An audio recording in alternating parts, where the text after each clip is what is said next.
Warahmatullahi wabarakatuh.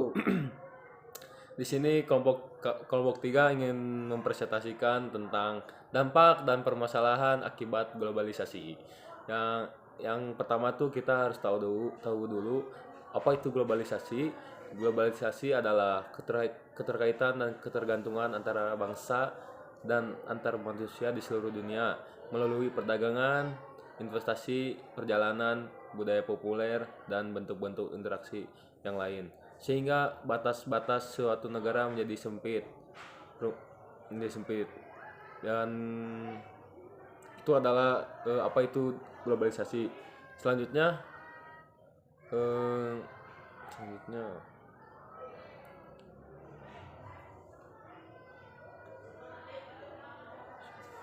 selanjutnya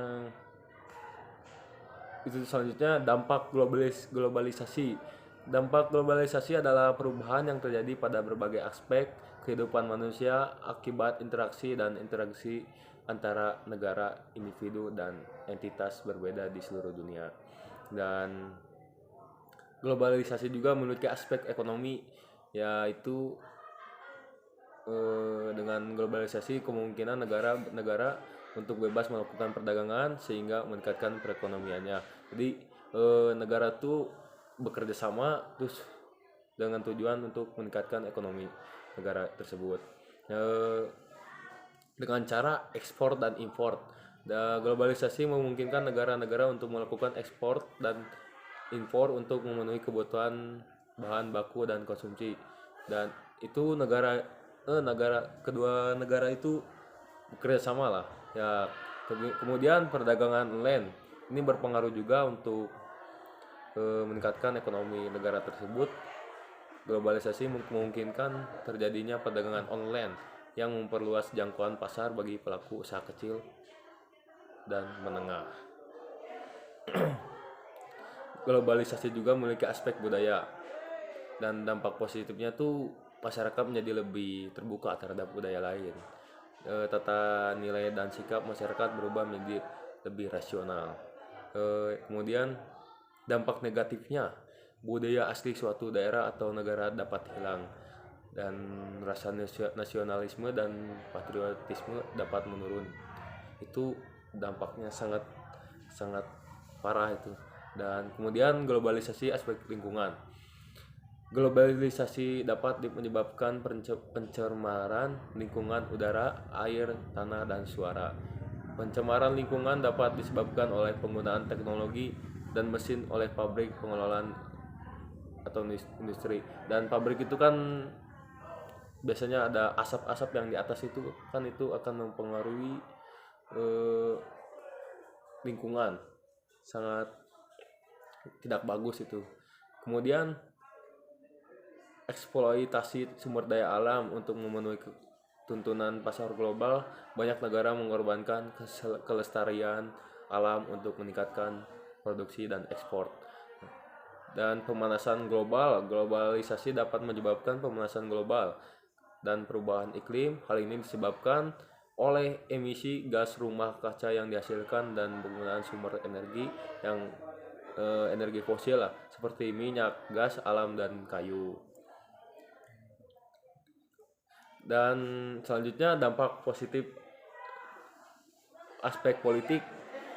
Dampaknya tuh masyarakat memiliki hak untuk mengeluarkan pendapat, dan hubungan diplomatik dengan negara lain semakin mudah. Jadi kita tuh berinteraksi dengan negara lain tuh sangat gampang itu dengan aspek politik ini.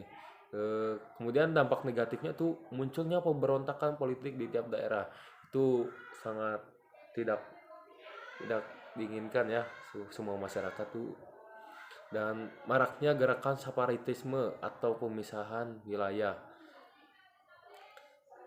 Selanjutnya, globalisasi dapat menimbulkan berbagai permasalahan, di antaranya permasalahan kebudayaan.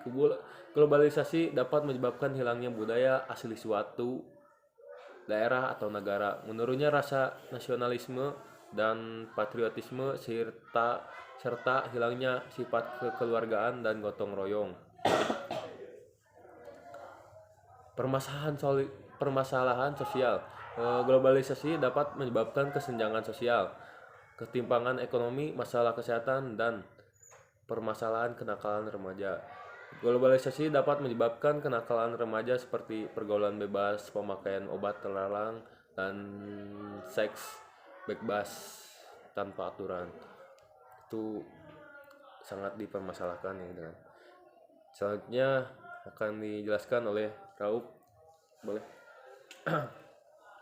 Mungkin di sini terkait eksploitasi tenaga kerja ya. Persaingan tenaga kerja asing adalah kondisi di mana tenaga kerja asing atau TKA bersaing dengan tenaga kerja lokal di Indonesia. Fenomena ini dapat terjadi karena globalisasi tenaga kerja yang membuat pertukaran tenaga kerja di dunia menjadi bebas. Untuk bersaing dengan TKA, tenaga kerja lokal dapat mengasah potensi dan keterampilan sesuai di bidang mengembangkan soft skill dan hard skill.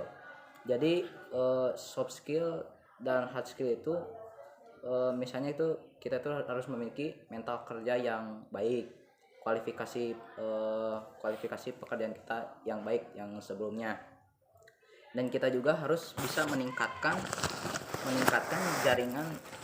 jaringan kerja kita, dan juga harus memiliki bahasa Inggris yang fasih ya, mungkin itunya ya.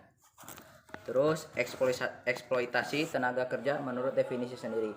Kami mendefinisikan eksploitasi tenaga kerja kita sebagai penyalahgunaan orang di tempat kerja demi keuntungan.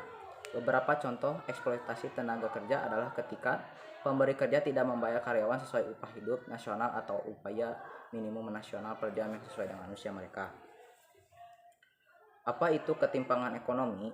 Ketimpangan ekonomi adalah distribusi pendapatan dan kesempatan yang tidak merata antara berbagai kelompok dalam masyarakat.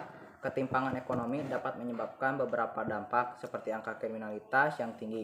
Contohnya yang angka kriminalitas yang tinggi itu misalnya kayak pembantaian gitu ya, pembantaian satu keluarga ya. Itu termasuk angka kriminalitas paling tertinggi. Terus tingkat kemiskinan. Sekarang itu banyak orang yang memiliki ekonomi standarnya yang kurang tuh ya. Terus ditambah juga sekarang banyak orang yang pengangguran gitu. Itulah kenapa kemiskinan semakin banyak di negara kita. Kualitas kesehatan yang menurun. Banyak mungkin dari tahun sebelumnya ya, yang COVID itu tuh ya udah mungkin udah mencapai yang nggak tahu, saya juga nggak tahu berapa, mungkin udah ribuan mungkin ya yang kena dampak penyakit ini. Nah, itu yang disebut kualitas kesehatan yang menurun. Contoh ketimpangan ekonomi: akses terhadap teknologi dan sumber daya alam. Yang kedua, pertumbuhan produksi yang tidak merata. Yang ketiga, perpindahan sumber daya internasional. Yang keempat, manfaat yang lebih besar untuk sektor tertentu. Selanjutnya, degradasi lingkungan akan dijelaskan oleh Ananda Hari. Kepada Ananda Hari saya persilakan.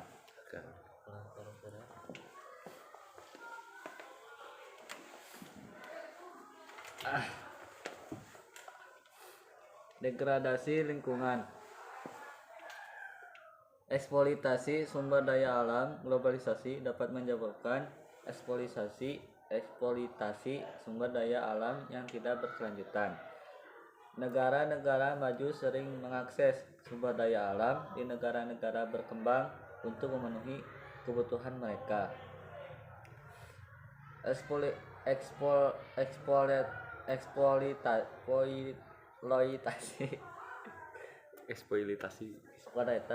Sumber daya alam adalah suatu upaya mengaruk sumber daya alam secara berlebihan agar bisa memperoleh keuntungan sebanyak-banyaknya, agar bisa memenuhi kebutuhan hidup atau memenuhi hawa nafsunya.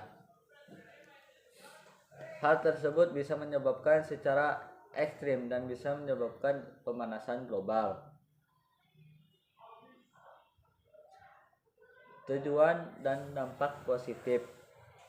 Yang ke-1, perkembangan ilmu pengetahuan teknologi, mudah memperoleh informasi dan ilmu pengetahuan, meningkatkan partisipasi rakyat dalam pemerintahan, terciptanya sistem pemerintahan demokratis. Dampak negatif kurangnya peran masyarakat dalam penjagaan keamanan dan kedaulatan. Nilai gotong royong dan kekurangan memudar. Memudarnya budaya asli karena modernisasi, gaya hidup keberatan. Seperti itu. Tantangan yang harus dihadapi: ketidaksetaraan ekonomi, memudarnya apresiasi terhadap budaya bangsa, fundamentalisme pasar, meningkatnya gerakan separatis dan radialisme. Sekian dari Dari kami. kami. Assalamualaikum warahmatullahi wabarakatuh. Apura euy rada pura.